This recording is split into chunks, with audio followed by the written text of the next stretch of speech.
So I'm an Asagi Glazer, and sports anime is one of the best genres in all of anime in my opinion. Like there's just a level of hype and greatness to it, man. Like I could be mid-stroke clapping Sabrina Carpenter and I will literally stop just so I can watch the ending sequence of the U20 game. Like if you ask me what's more important, a beautiful woman in your bed ready to give it up, or watching the last sequence in the U20 game in Blue Lock, I'm choosing Blue Lock. And I say all that just to let you know the level to which I love sports anime.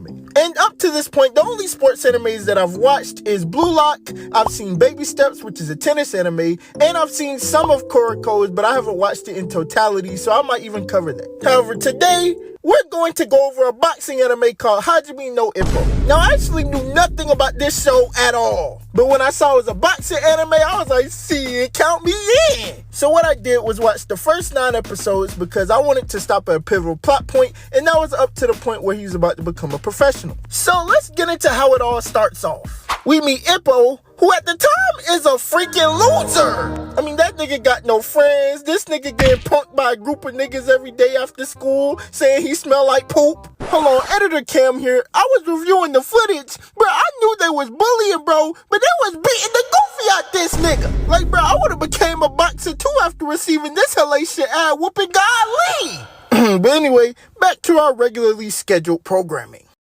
Hell, one time, them niggas said, I bet your mama smell like hot dog water. So then he looked angry, right? I was like, hold on, nigga, you finna show them something, boy. Don't talk about my mama. Psych! As soon as this nigga showed some anger, he looked back at them and then freaking folded. However, lucky for him, a guy named Takamura happened to be coming by, and he saved him from the bullies. After he passed out, he was taken to the gym, right? And to let out some frustration, the dude drew a picture of the bully, and he got to punch the punching bag. And so the first punch, very measly and weak. But after being told how to throw a proper punch, he punched the goofy out that bag. And after everyone in the gym like, hold on, bro, who is this nigga? This nigga got nigga strength. And afterwards, Takamura realizes he actually has more strength than he thinks, so he encourages him to watch some boxing film and bring it back at any time. So over time, we see him in films, reading magazines about stuff with boxing in it. He even went out of his way to defend it a couple times. And this leads to one day him going up to Takamura and saying, I want to be a boxer. And after telling him that, this nigga thinks Ippo is such a hoe, he was offended at the thought of that.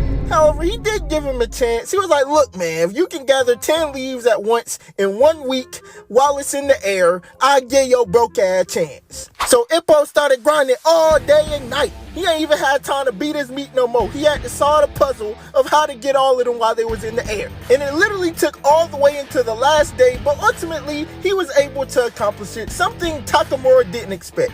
As a matter of fact, he was so moved by it, he brought him into his gym, to which his bald-ass coach saw and judged him immediately. But he was like, screw it, you really believe in this dude? Let's put him in the ring against Miyata. And Miyata is a person who not only is ready to be pro, but can't because of his age, but he's one of the best prodigies out there. And I'm like, nigga, what? This is if setting someone up for failure was an exact scenario. And the match started out exactly like that. This nigga was getting cooked left and right. And not only that, his offense was even worse, bro. Like, I literally cringed from the screen seeing him trying to attempt to throw punches at him. However, over time, the thing that started to impress everybody in the room is that he was extremely resilient. No matter how hard he was punched, no matter the mollywhopping he received, he always got up. And then after that, after a little coaching, he started to get better at offense, and things were looking a little shaky for Miyata a little bit, and then at the end, he got knocked the freak out.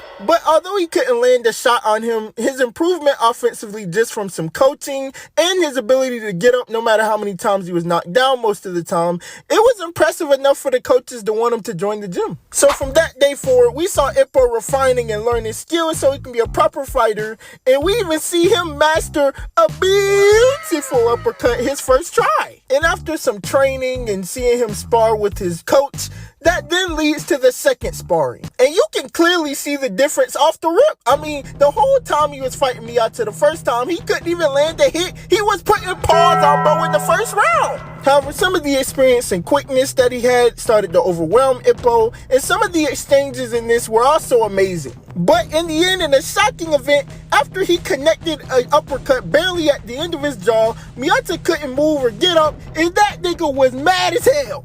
And afterwards, we see he goes away from the gym for a little while we see Ippo getting ready to train and trying to become a professional now. But after seeing the hardships of Takamura and learning to adjust to life without training with Miyata in a way, we see him really progress as a character. And after the match Takamura had, him and Miyata had a chat about how he left the gym and how they'll meet at a later date to settle their score of 1-1. So then we fast forward to tryout day, right? And because he messes up something on the writing portion, everybody think, oh, this nigga a clumsy loser, right? But when it's time to spar, bruh, this man made somebody do an ISO speed backflip. I'm like, God dang, Ippo, he got a family, bruh. Bro, if that was my son and he got freaking flipped in the boxing ring, I would tell him to hang the jersey up. I know it's boxing, but hang up them boots, gang. Hang the gloves up. It's over. Matter of fact, do what you want to with your life. You are disowned. You are no longer my son, buddy. But it was also during this arc where we met this very strange man. Like, bro, I know he at least got a body, gang. He's hiding a body in his backyard today. Like, look at me with a straight face, look at his fighting formation, and tell me he's not a serial killer. But seeing how deadly his flicker jabs are and how freaking weird they look, I'm excited to see that fight style expanded upon, because so far it's just been taking people out. But when Ippo and him probably inevitably when they inevitably face, I can't wait to see it in extended form. Now, as for the story, I love the vibes overall and how everything isn't extremely dramatic. Now, that's not a shot at sports anime. Like, bro, Blue Lock is one of my favorite mangas and animes in general. But come on, bro, Blue Lock be extra dramatic. And I'm not saying that as a bad thing, but I'm saying it's nice to see a contrast as opposed to how intense usually sports animes are. Because it maintains its level of intensity, but it's not a huge extreme level of intensity, you know? It's cool to see all the characters. I can't wait to learn more about Takamura. I like how Ippo is developing as a character in general. Even though he is a nice guy, he seems like the type to not get revenge, which I'm okay with, right? I usually like characters more like Isagi, who's pretty petty. But in general, it was cool. It was cool seeing Miyata's backstory and how he fights the way he does is because his dad got mollywopped one day to a point where he's like, I'm gonna carry your legacy, Dad. I'm gonna show you you weren't a loser. I'm like, gang, your daddy was a bomb. But in general, most of the characters seem like they have some type of purpose, and I like how different they are, but also the same. But you know what I mean? I don't know how to exactly describe that. But I can't wait to review this series as a whole, and I also plan to watch Haiku next because I've seen some of it, but that was a long time ago, so I don't remember anything about it.